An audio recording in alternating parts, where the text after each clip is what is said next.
ಶಂಕರ್ ಶೆಟ್ಟರೆ, ಬಿಹಾರದ ಮಾತಾಡಿದ್ವಿ. B J ಪಿಯ ಸಂಖ್ಯೆಗಳು ಎಷ್ಟು ಕಡಿಮೆ ಆಗ್ತಾವೋ ಗೊತ್ತಿಲ್ಲ, ಎನ್ ಡಿ ಎ ಸಂಖ್ಯೆ ಅಂತೂ ಕಡಿಮೆ ಆಗುತ್ತೆ ಬಿಹಾರದಲ್ಲಿ. ಮಹಾರಾಷ್ಟ್ರದ ಮಾತಾಡಿದ್ವಿ, ಬಿ ಜೆ ಪಿಯ ಸಂಖ್ಯೆಗಿಂತ ಎನ್ ಡಿ ಎ ಸಂಖ್ಯೆಗಳು ಕಡಿಮೆ ಆಗ್ತವೆ. ಪಶ್ಚಿಮ ಬಂಗಾಳ ಬಿ ಜೆ ಪಿ ಏಕಾಂಗಿಯಾಗಿ ಸ್ಪರ್ಧೆ ಮಾಡ್ತಾ ಇದೆ, ಇಲ್ಲಿ ಪಾಸಿಟಿವ್ ಆಗುತ್ತೆ. ನೋಡಿ, last time actually B J P ಎಂದೂ ಕೂಡ ಒಂದು ಒಳ್ಳೆ ಅದ್ಭುತ ಪರ್ಫಾರ್ಮೆನ್ಸ್ ಎಂಥದ್ದು ಎಲ್ಲಿನೂ ತೋರಿಸಿಲ್ಲ, except last time 2019 parliament election ಮತ್ತು ನೆಕ್ಸ್ಟ್ ಕನ್ಸಿಕ್ಯೂಟಿವ್ ಆಫ್ಟರ್ 1.5 years ನಂತರ ಏನು ಹೇಳೋದು ಅಂತ ಅಸೆಂಬ್ಲೀಸ್ ಅವ್ರಿಗೆ ಗೊತ್ತು. 2014 ಖಾಲಿ 2 ಸೀಟ್ ಗೆದ್ದಿದ್ರು ಅವರು, ಅರ್ಥ ಆಯ್ತಾ? ಅದು 2 ಸೀಟ್ ಅಂದರೆ ಒಂದು ಡಾರ್ಜಿಲಿಂಗ್ ಸೀಟ್, ಅದು ಡಾರ್ಜಿಲಿಂಗಲ್ಲಿ ಅವರು ಗೂರ್ಖಾ ಮೋರ್ಚಾ ಅಂತ ಉಂಟು, ಡಾರ್ಜಿಲಿಂಗ್ ಗುರ್ಚಾ, ಅವರು ಅಲಯನ್ಸಲ್ಲಿ ಬಿ ಜೆ ಪಿ ಬಿಟ್ಟುಬಿಡ್ತಾರೆ. ಅಲ್ಲಿ ಅಲುವಾಲಿಯಾ ಮತ್ತು ಜಸ್ವಂತ್ ಸಿಂಗ್ ಗೆಲ್ತಾ ಇದ್ರಲ್ಲಿ. ಅಲ್ಲಿ ಮತ್ತೊಂದು ಅಸನ್ಸೋಲಲ್ಲಿ ಒಬ್ಬ ಸಿಂಗರ್ ಬಾಬುಲಾಲ್ ಅಂತ ಒಬ್ಬ ಸಿಂಗರ್ ಅವ್ನು ಗೆದ್ದದು. ಈಗ ಸುಪ್ರಿಯೋ ಬಾಬುಲ ಸುಪ್ರಿಯೋ ಅಂತೇಳಿ ಅವನು ಬಿಟ್ಟು ಬಂದು ಈಗ ಅದನ್ನು ಆ ಸೀಟನಿಗೆ ಶತ್ರುಘ್ನ ಸಿನ್ಹಾ ಕಂಟೆಸ್ಟ್ ಮಾಡ್ತಾ ಇದ್ದಾರೆ.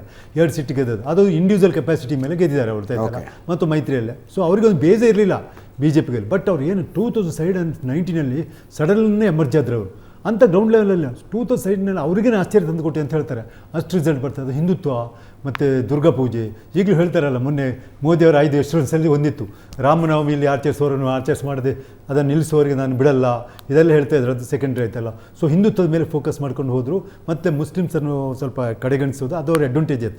ಕಂಪ್ಲೀಟ್ ಪೊಲರೈಸೇಷನಲ್ಲಿ ಅವ್ರ ಅಡ್ವಾಂಟೇಜ್. ಅದೇ ಅವ್ರು 2019 ವಿನ್ನಿಂಗ್ ಫೋರ್ಸ್ ಇತ್ತಲ್ಲ ಅವ್ರದ್ದು. ಆಲ್ಮೋಸ್ಟ್ ನೆಕ್ಸ್ಟ್ 21 ಅಸೆಂಬ್ಲಿ ಎಲೆಕ್ಷನ್ ಆಗ್ತಾರೆ, ಎಲ್ಲ ಇವರು ಟಿ ಎಮ್ ಸಿ ಅವರು ಅಲ್ಲ ಬಿ ಜೆ ಪಿ ಅವ್ರು ವಿನ್ ಆಗ್ತಾರಂತಿತ್ತು. ಬಟ್ ಅಲ್ಟಿಮೇಟ್ಲಿ ಒಂದು ಗೊತ್ತಾಗಲಿಲ್ಲ, ಪೆಟ್ಟಿಗೆ ಹೊಡೆದು 2/3 majority T M C again ಗೆದ್ಬಿಟ್ಟು ಅಲ್ಲಿಂದ ಪುನಃ B J P downfall start ಆಯಿತು. ಆ್ಯಕ್ಚುಲಿ ಅಲ್ಲಿಂದ ಡೌನ್ಫಾಲ್ ಎಲ್ಲೋ ಕಾರ್ಯಕರ್ತರು ಬಿಟ್ಟು ಮಾಸ್ ಮೈಗ್ರೇಷನ್ ನೋಡಿದ್ವಲ್ಲಿ, ಟಿ ಎಮ್ ಸಿ ಬಿಟ್ಟು ಬಿ ಜೆ ಪಿಗೆ ಬಂದರು. ಬಿ ಜೆ ಪಿ 3 ಸ್ಥಾನ ಇದ್ದದ್ದು 75 ಸ್ಥಾನಗಳಿಗೆ ಹೋಯ್ತು, ಆದರೆ ಅಧಿಕಾರಕ್ಕೆ ಬರೋದಕ್ಕಾಗಲಿಲ್ಲ, ಮತ್ತು ವಾಪಸ್ಸು ಮತ್ತೆ ಎಲ್ಲ ಅದೇ ಸುಪ್ರೀಂ ಎಲ್ಲ ಅವನೇ ಮಿನಿಸ್ಟರ್ ಆಗಿದ್ದ ಅಂತ ಹೇಳ್ಕೊ, ಮಿನಿಸ್ಟರ್ ಆಗಿದ್ದ ಸೆಂಟ್ರಲ್ಲಿ ಮಿನಿಸ್ಟರ್ ಕೊಟ್ಟಿಲ್ಲ ಅಂತ ಬಿಟ್ಟು ಬಂದು ಅವನು ಎಮ್ ಎಲ್ ನಿಂತ್ಕೊಂಡು ಎಮ್ ಎಲ್ ಎ ಮಿನಿಸ್ಟರ್ ಆದ. ಅಲ್ಲಿ ಕಡೆಗೆ ಶತ್ರುಘ್ನ ಸಿನ್ಹಾನ ಇಂಪೋರ್ಟ್ ಮಾಡಿಕೊಂಡು ಸೀಟ್ ಕೊಟ್ಟು ಅಸನ್ಸೋಲಲ್ಲಿ ಶತ್ರುಘ್ನ ಸಿನ್ಹಾನ ಗೆಲ್ಲಿಸಿದ್ರು. ಈಗ ನಿಮ್ಗೆ ಗೊತ್ತಿಲ್ಲ 5-6 ಸೀಟ್, ಕೀರ್ತಿ ಆಜಾದ್ ಮತ್ತು ನಿಮ್ಮ ಅಧೀರ್ ರಂಜನ್ ಚೌಧರಿಗೆ ಅಗೇನ್ಸ್ಟ್ ಕೂತ್ಕೊಂಡು ಪಠಾನ್ ಕ್ರಿಕೆಟರ್, ಇವು ಶತ್ರುಘ್ನ ಸಿನ್ಹಾ ಎಲ್ಲ ಇಂಪಾರ್ಟೆಂಟ್ 4-5 ಜನ ಇದ್ದಾರೆ ಅಂತೆ. ಅವರಲ್ಲಿ ಅಷ್ಟು ಕ್ಯಾಂಡಿಡೇಟ್ ಇರಲ್ಲ, ಹೊರಗಡೆ ತರಿಸಿ ನೇಬರಿಂಗ್ ಸ್ಟೇಟ್ ಬೇರೆ ಕಡೆ ಗುಜರಾತಿಂದ ಲೆಕ್ಕ ಹಾಕೊಳ್ಳಿ, ಪಠಾನ್ ಅಂತ ಅಲ್ಲಿಂದ ತರಿಸಿ 5-4 ಜನ ಕ್ಯಾಂಡಿಡೇಟ್ ಕೊಡ್ತಾರೆ ಎಲೆಕ್ಷನ್. ಅಂದರೆ ಅಲ್ಲಿ ಈ ಸಲ ಉಂಟಲ್ಲ, ಅಲ್ಲಿ ಈ ಸಲ ಎಲೆಕ್ಷನ್ ನೆಕ್ ಟು ನೆಕ್ ಉಂಟು. ಯಾರಾದರೂ ನೀವು ಒಂದು 2 ಸೀಟ್ ಅವ್ರಿಗೆ ಜಾಸ್ತಿ ಆಯ್ತು, 2 ಸೀಟ್ ಇವ್ರಿಗೆ ಬರ್ಬೋದು.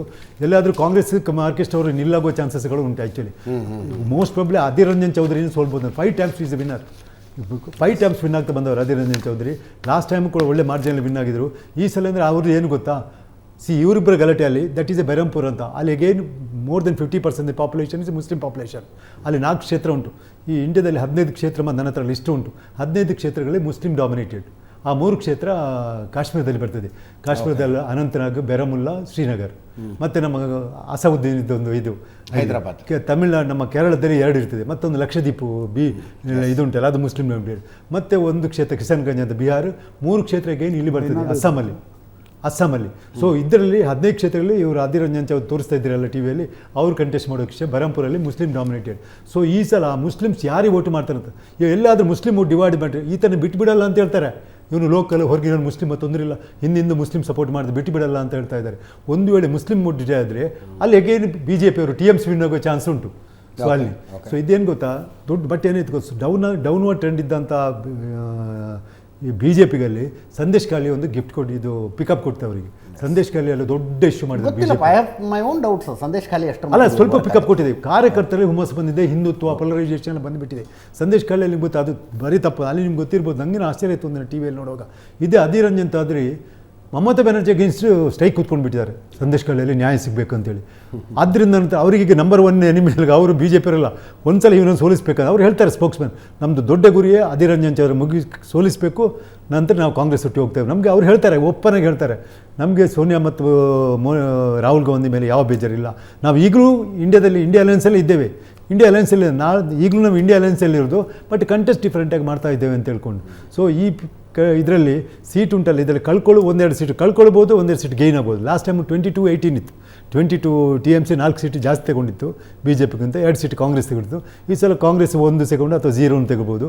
21 ಈಚ್ ಆದರೂ ಆಶ್ಚರ್ಯ ಇಲ್ಲ ಈ ಸಲ. ಸೊ ಅಲ್ಲಿ ನಾವು ಲೆಕ್ಕ ಹಾಕಬೇಕಾದ್ರೆ ಅದ್ರ ಗೇನ್ ಆಗ್ತದಾ ಲಾಸ್ ಆಗ್ತದ ಅಂತ ಹೇಳಲಿಕ್ಕಾಗೋದಿಲ್ಲ ಈ ವೆಸ್ಟ್ ಬೆಂಗಾಲಲ್ಲಿ. ಈ ಸತತ ಅಧಿಕಾರದಲ್ಲಿರ್ತಕ್ಕಂಥ ರಾಜ್ಯಗಳಲ್ಲಿ ಆಡಳಿತ ಪಕ್ಷಗಳು ನಿಧಾನವಾಗಿ ವ್ಯವಸ್ಥೆಯ ಭಾಗವಾಗ್ತವೆ.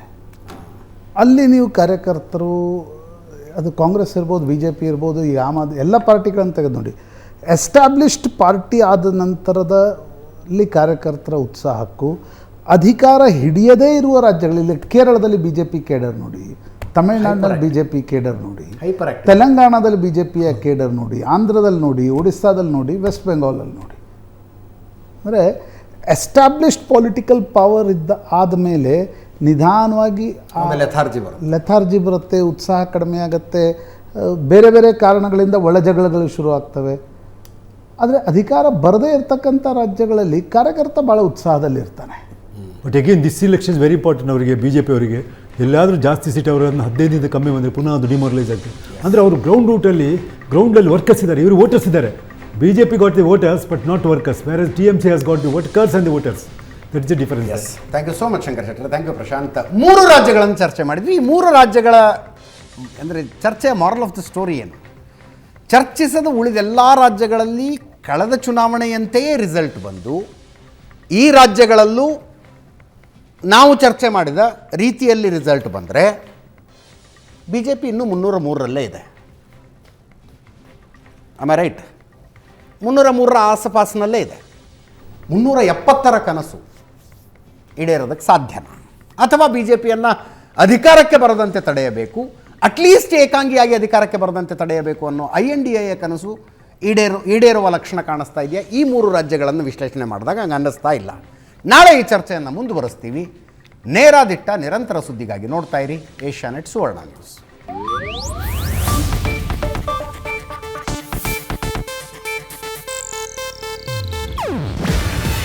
ಇದು ಏಷ್ಯಾನೆಟ್ ನ್ಯೂಸ್ ನೆಟ್ವರ್ಕ್ ಪ್ರಸ್ತುತಿ. ನೀವು ನೋಡ್ತಿದ್ದೀರಾ ಏಷ್ಯಾನೆಟ್ ಸುವರ್ಣ ನ್ಯೂಸ್.